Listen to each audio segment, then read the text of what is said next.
Hey everybody, happy Mother's Day. I'm working right now on putting this Surpass motor on my four-wheel steer ultimate buggy. This will be stage 3. I ended up buying a Furitek Lizard last night. I was kind of hoping for the Tiju, but that's okay. That's only because I have lights on this car, but I'm going to see if I can't still run the lights off the ESC. I may or may not be able to, but I'm going to try it out. Anyway, one of the things I'm finding out is the pinion gear for this setup is too thick for what's going on, and I'm going to have to make a modification. On the back side, I'm going to have to drill this out. You can see that pinion gear inside of there, if the light's right, but right in the center part there you can kind of see that gear. But it's going to have to actually come through that green piece, and I'm going to have to just basically drill that out with a drill, and then it should work. I may also have to flip that pinion gear around to make sure that it fits onto that hot racing spur gear. And I had all these things already, so it's not a big deal for me to get all this done. But yeah, I'm just going to have to drill that out. If you guys do a similar project to that, you're going to have to drill yours out too, unless you can find a lower profile pinion gear. Alright, I've marked the space out with the gear, just showing the area that's going to have to be cut out to clearance that pinion. I just kind of opened that up with my new Dremel tool. This thing is cool. It's 12 volt, cordless, and I love it.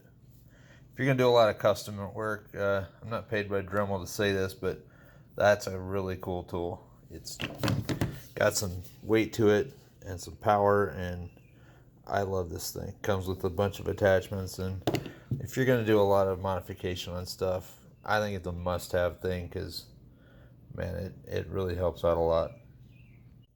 That right there is why you need to make that hole a little bit wider.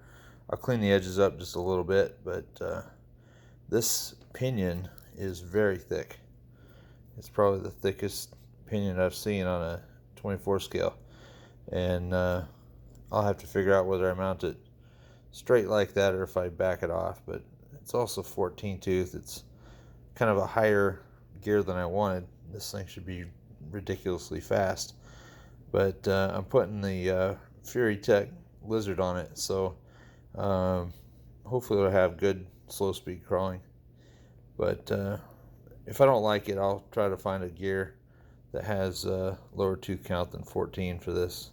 I would have liked something around 9, but this is what they had. I'm finding out that this pinion gear meshes a little bit better with the spur gear if you mount it on the output shaft backwards. And the only other thing you'll need is a set of screws that I got out of a Tamiya kit. I bought an extra screw set, and the screws for it work great. I'll go measure those and tell you what size they need to be. Well, that's the size of thread that I use, 16 millimeter, and it works perfect. I'll put it all together, and you got two sets of mounting holes. You got two that are narrower and two that are farther out, and I'm finding out they work best going in the outer ones, because the two narrower, closer set ones top to bottom, they just don't fit. This is what it looks like put together. I chose to run the wires out the top because if I didn't, it was going to get into the suspension link, so I may have to modify the body just a little bit to make it all fit. But that's how it looks going together.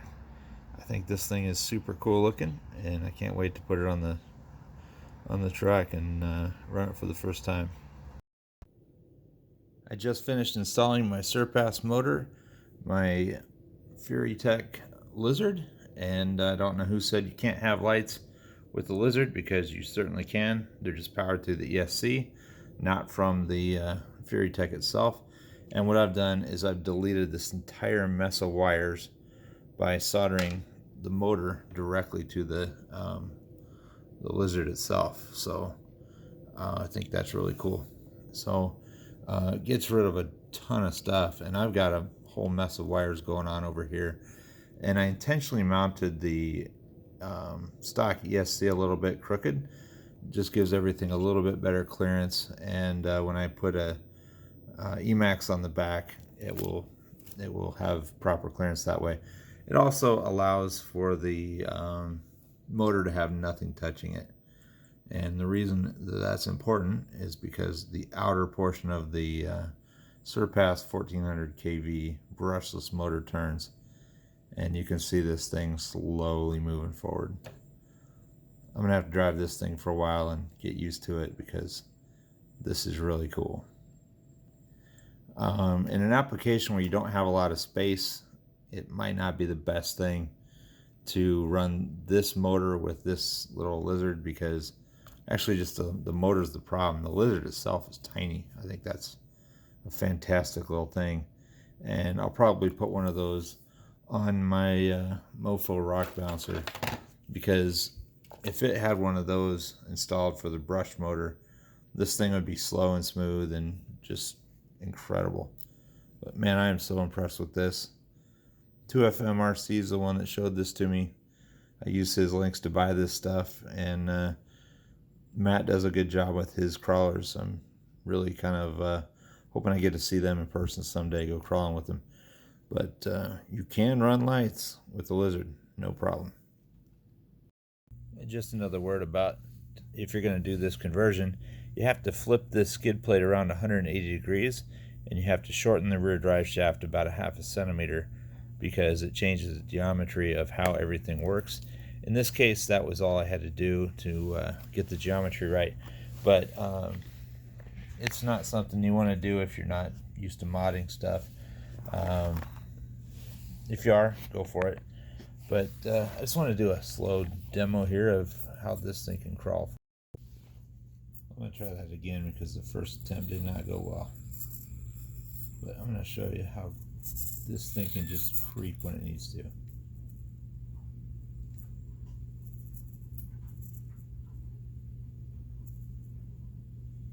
You got all day.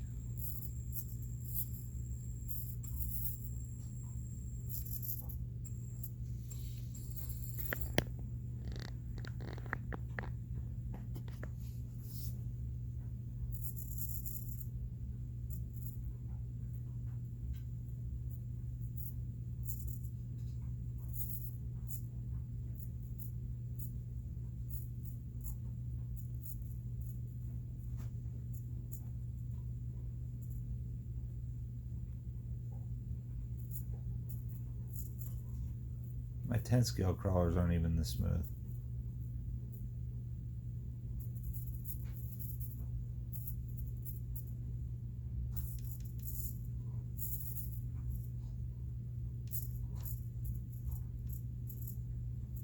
Look at that.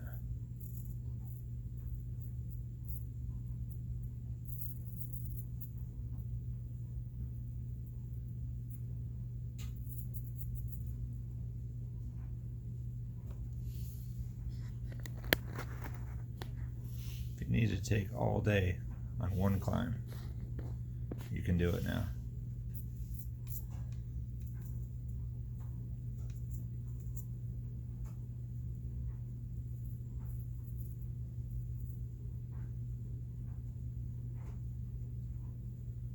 That is just crazy.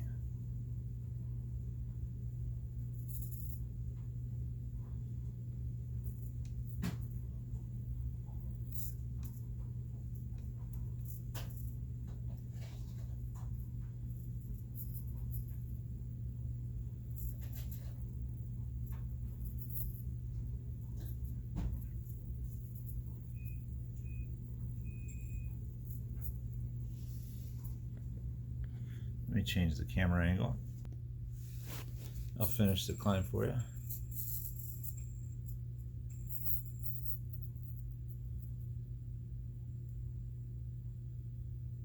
It is silent.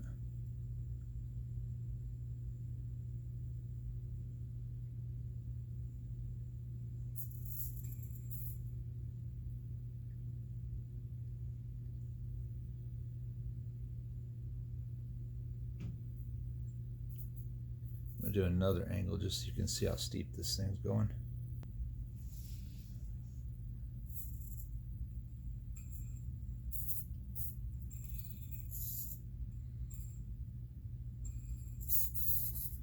Realign it just a little bit.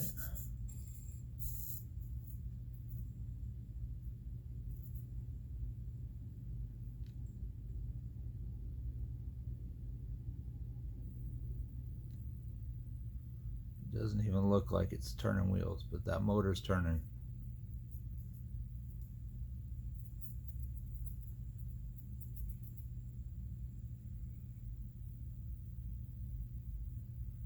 With this brush motor and this Lizard ESC, this is almost a Zen thing, because you can go as slow as you want, take as much time as you want. This thing is even slower and more controlled than my SCX24 axled Enduro 24. I thought that thing could go slow, but this thing sets a new pace.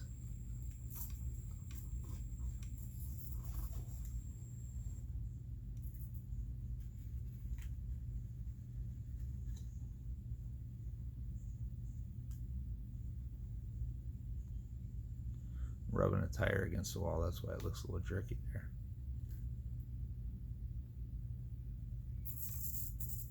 I'll just realign it real quick. Look at that.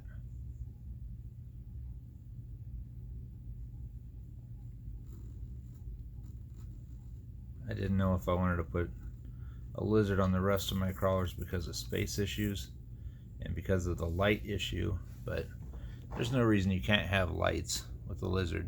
I've got them right now, you can see it.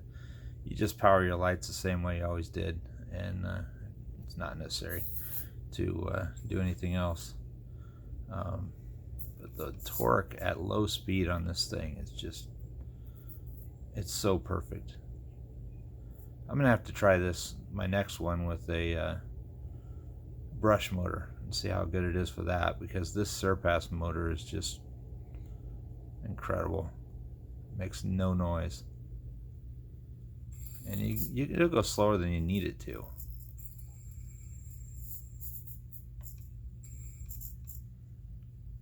Look at that.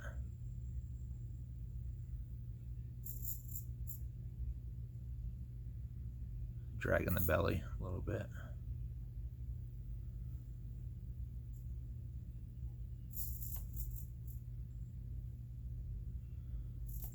This one has kinetic shocks in all four corners.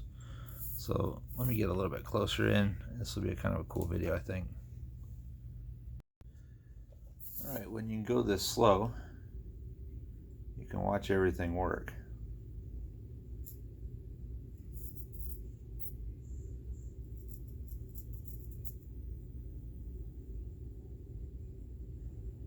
This has not been slowed down at all. This is real time. I'm going to be lucky if I don't dump it.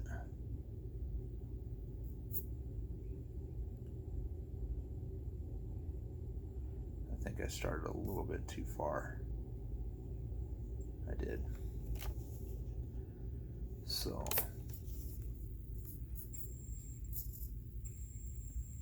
with four-wheel steering, we might be able to save it.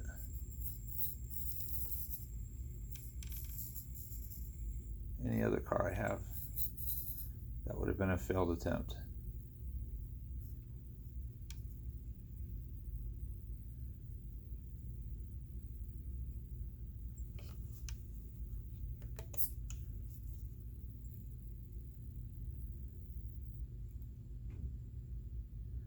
But not only will it go slow forwards, but it'll creep along in reverse as well. I'll show you a descent that I did earlier, and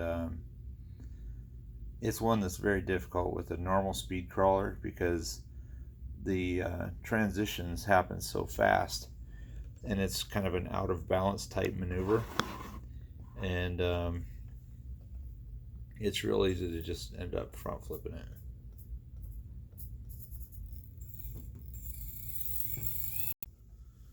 I'll show you one descent here on a difficult section of the course, and just to show you the downhill ability of this thing.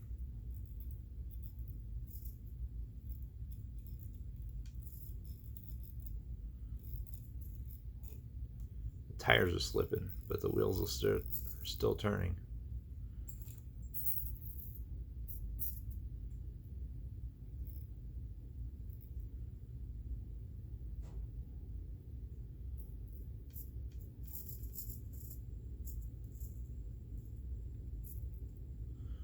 And when you have this ESC, you'll have to set up the throttle curves the way you want.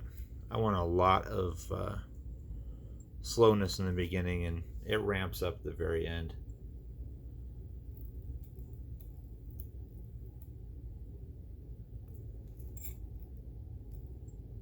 But that's the slow control this thing has on descents as well. It's pretty incredible. I can't wait to put one on my PN70 car. That's the next one that's going to get a Lizard. And I don't know why you'd need 3S, because crawling is about going slow, not fast. And it's really cool. I like this a lot. They did a nice job with it. It's a little pricey, but you only got to buy it once per car. And if you think about it, it's the part you need to really finish this thing off nice. It's a good thing. Hope you enjoyed the video. We'll talk to you later.